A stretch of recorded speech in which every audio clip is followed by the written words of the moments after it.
자, 이번에는 제2절 건축물의 건축 되겠습니다.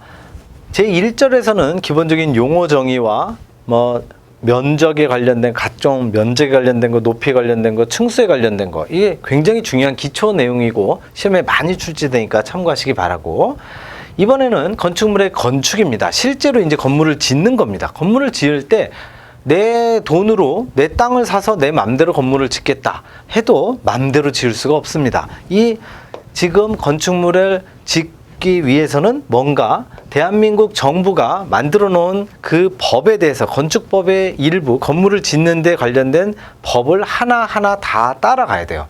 그걸 따라가기 위해서는 법을 정확하게 알고 있어야겠죠. 그 관련된 법의 요 내용입니다. 자, 첫 번째 건축 허가입니다. 건축 허가. 건축 허가가 있고 건축 신고가 있습니다. 크게 두 가지인데요. 건축 허가는 이러이러한 좀 규모가 큰 거라든지 층수가 높은 거는 내 마음대로 지을 수가 없어요. 그래서 반드시 이 구청에다 건축 허가서를 제출하고 그쪽에서 지어도 됩니다라는 허가를 해줘야만 지을 수 있습니다. 그게 건축 허가. 라이벌은 건축 신고입니다. 건축 신고는 굳이 구청에서 건축 허가를 해주지 않아도 서류는 비슷한데 규모가 작은 거예요. 규모가 작으면 건축 허가가 아닌 신고만 해도 됩니다. 그리고 내 맘대로 지어도 돼요. 혹시라도 그 규모가 법에서 정하는 건축 신고를 해도 되는 그 규모를 벗어나게 되면 이제 불법 건축물이 되는 거죠. 그러면 이제 과태료가 무지막지하게 큰 액수가 나오거든요. 자, 일단 건축 허가 갑니다.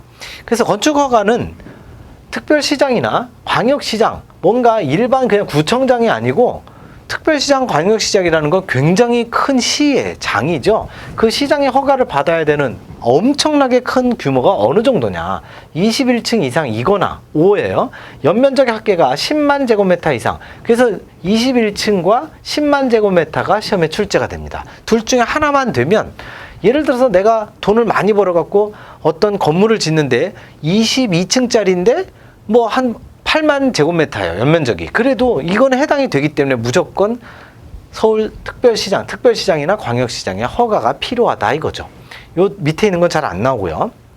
대신에 규모가 이 정도로 크고 연면적이 큰다 하더라도 허가 대상에 제외되는 게 있어요. 허가를 안 받아도 되는 거, 건축 신고만 하면 되는 거, 공장, 창고, 그리고 지방건축위원회 심의를 거친 건축물, 얘네는 다 예외예요. 얘는 왜냐하면 공장이나 창고는 그렇게 중요한 건축물이 별로 없잖아요. 그러니까 이런 경우는 빼주겠다 하는 거죠. 그것도 같이 시험에 출제되니까 알아두시고, 건축 허가에 이제 제한이 있습니다. 건축 허가의 제한, 제한권자는 국토교통부 장관이나 시장이나 도지사, 그런 경우 제한 요건은 한번 읽어보시기 바라고. 그러면 건축 허가의 제한 방법이 어떻게 되느냐면, 건축물에 착공을 제한하는 경우 제한기간은 2년 이내로 하되, 제한기간의 연장은 1회 한해서 1년 이내. 무슨 얘기냐면, 건축 허가를 내주는데 뭔가 제한이 걸리게 되면 이 착공을 제한한다. 건축 착공하면 안 됩니다 했을 때 제한기간은 2년 이내로 하게 된다는 거죠. 요거는 시험에 거의 출제되지 않으니 참고하시기 바라고. 시험에는 주로 이게 나옵니다. 그렇다면 이제 저희가 어떻게 해도 로또 1등이 막 세 번 연속 당첨이 됐어요. 그래갖고 갑자기 돈이 한 100억 이상이 됐어. 그러면 21층짜리 건물을 하나 지으려고 해. 그러면 시장님의 건축허가를 받아야죠. 건축허가 신청 서류가 어떤 거냐 이거죠. 이게 시험에 나옵니다. 여러 가지가 있는데 그중에서 시험 나오는 건 요 빨간색이에요. 주로 건축계획서, 배치도, 구조계산서, 그리고 건축설비도. 얘네들은 반드시 필요합니다. 물론 까만색도 필요하죠. 까만색도 필요한데 까만색은 거의 시험에 안 나오니까 어쨌든 요거를 참고하시되, 건축계획서, 배치도, 그리고 구조계산서, 건축설비도는 꼭 알고 계셔야 돼요. 자, 건축계획서, 얘는 전체적인 윤곽을 다 얘기합니다. 전 시간에 했던 거, 대지 면적이 얼마냐, 건축 면적이 얼마냐, 연면적이 얼마냐, 건폐율이 얼마냐, 층수가 얼마냐, 높이가 얼마냐, 이런 것들이 다 나옵니다. 주소가 어디냐, 이런 것도 나오죠. 배치도는요, 요즘에는 이제 드론이라는 게 나와서 참 좋았어요. 배치도는 원래 드론이 나오기 전에는 위쪽에, 건물 위쪽에서 새가 밑을 보고 그린 그림이 이제 배치도인데, 이젠 드론이죠, 드론. 그래서 건물이 완성됐다고 치고 위쪽에서 쭉 올라갔을 때 밑에 그냥 땅은 어디고 조경은 어디고 잔디는 어디고 건축물이 어디다라는 걸 쫙 한눈에 볼 수 있게 그린 그림이 배치도. 그리고 구조계산서 각각의 모든 부재가 우리 건축 구조에서 하는 거죠. 휘목력이 얼마냐, 전단 능력이 얼마냐, 단면 설계가 어떻게 되느냐, 단면 개수가 어떻게 되느냐, B는 어떻게 되느냐, H가 어떻게 되느냐, 그런 걸 다 숫자로 계산해서 안전하다는 걸 증명한 서류, 구조 계산서. 그걸 그림으로 그린 그림 구조도. 시방서 같은 경우에는 실시 설계 도서에 들어가는 이 디테일한 설명들. 그리고 건축 설비도. 설비가 덕트가 어떻게 들어가냐. 난방은 어디 들어가고, 냉방은 어디 들어가고, 덕트는 어떻게 되고, 전기 배선은 어떻게 되고, 샤프트는 어떻게 되고, 그게 다 이거죠. 건축계획서, 배치도, 구조계산서, 설비도가 이런 게 이걸 비롯한 여기 나머지 여러 가지가 다 건축 허가 신청 도서 되겠습니다.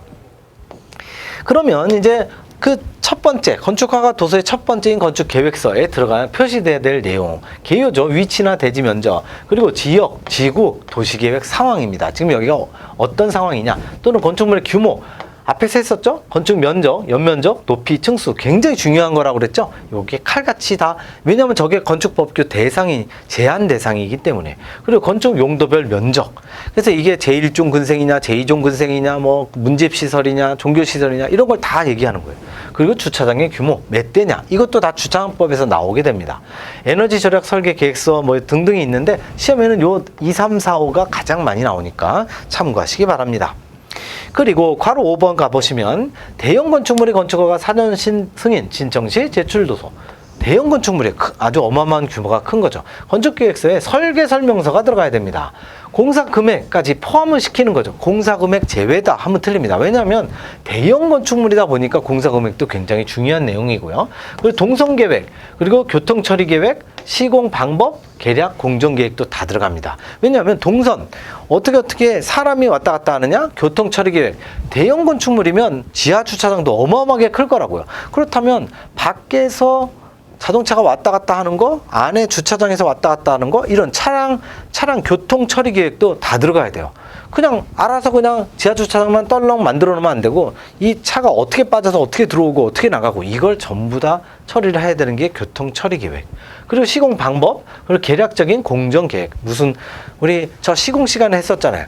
뭐 가설공사하고 토공사하고 뭐 무슨 공사 다 구체 공사가 쫙, 철근 콘크리트, 목구조, 조적구조, 철근 콘크리트 다 하고 마감 공사, 미장, 도장 막 나오는 거. 이게 계략적인 공정 계획이 다 들어간 게 바로 설계 설명서입니다. 근데 그게 들어가는 게 이제 건축 계획서죠. 그렇게 보시면 되고, 기본 설계도서 한번 보시면 될 것 같고, 또 우리 건축허가 도서 중에 제일 먼저가 건축계획서, 그 다음에 배치도였죠. 배치도에 표시되어야 될 거 몽땅 나옵니다. 몽땅. 배치도는 워낙 중요한 거라 전부 다 암기하셔야 돼. 축척 및 방위. 방위는 동서남북이고요. 축척은 보통 이 건축물이 크기가 엄청나게 크죠. 근데 도면은 보통 커봐야 한 요 정도 돼요. 요 정도 되기 때문에 당연히 엄청나게 큰 건물을 요 정도 도면에 집어넣기 위해서는 축척, 스케일이라고 그러죠. 스케일이 줄어드는 거죠. 뭐 200분의 1, 400분의 1, 500분의 1, 1000분의 1로 줄는 몇 분의 1로 줄었느냐, 그 스케일을 얘기하는 거죠.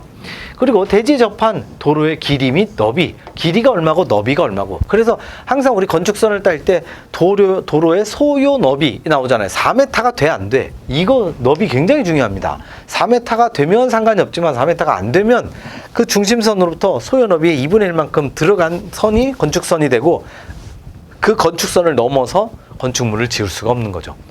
대지의 종, 횡, 단면도. 대지가 이렇게 있어요.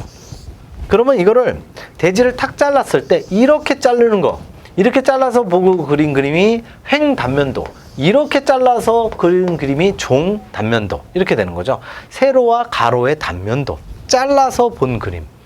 건축선 및 대지 경계선으로부터 건축물까지의 거리, 역시 이것도 정확하게 법적으로 나와 있기 때문에 그걸 체크하기 위해서 필요한 거죠. 주차 동선 및 5개 주차 계획. 지하 주차 그리고 5개 주차를 어떻게 계획을 할 거냐, 또는 공기공지, 조경계획. 공기공지는 휴게 공간이고요. 조경계획은 어떻게 식재를 할 거냐, 이런 걸 전부 다 저 배치도에 다 들어가야 됩니다. 이거 하나도, 지금 다 빨간색이잖아요. 다른 부분을 보시면 검정색도 있고 빨간색도 있고 하기 때문에 제가 빨간색 위주로 공부하십시오라고 얘기를 하죠. 검정색은 거의 시험에 안 나오니까 참고만 하시고, 대신에 이건 지금 검정색이 하나도 없잖아. 하나도 없기 때문에 몽땅 다 하셔야 되는 거예요. 시험에 무지하게 많이 나오는 게 배치도입니다.